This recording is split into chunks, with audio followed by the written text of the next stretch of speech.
nalobia katanga neti katanga bugi pecho na olelanga mabe Natasha nalobia ya naningo kato mevandati yaya olongo na Facebook okomosola na bamomi na Face Congo lakisa natala oh vrai chérie alakisa olongota ninoko Natasha tosola na mikolo na Face Congo tala omoni Face Congo pusana na mandefu na expliquer na etambola Face Congo eza bien ya pona bana Congo Kinshasa na bana Brazzaville ya neti Facebook mais connecter ba Congolais à monde mobimba opana tout dépend de l'Union Luka kuna monsieur ça pour ba commerce ba Congolais maintenant na ni komisa na groupe à rencontre bolingo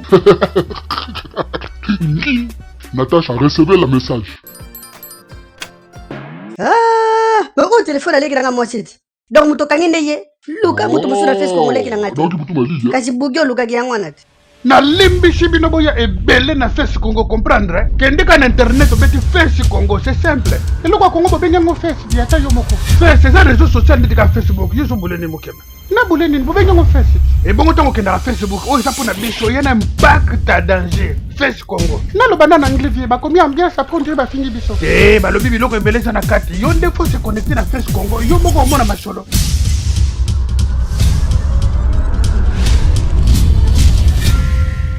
Ba groupe eze belé ko ça na pe promotion église na bino. Vie bongo yo sambela.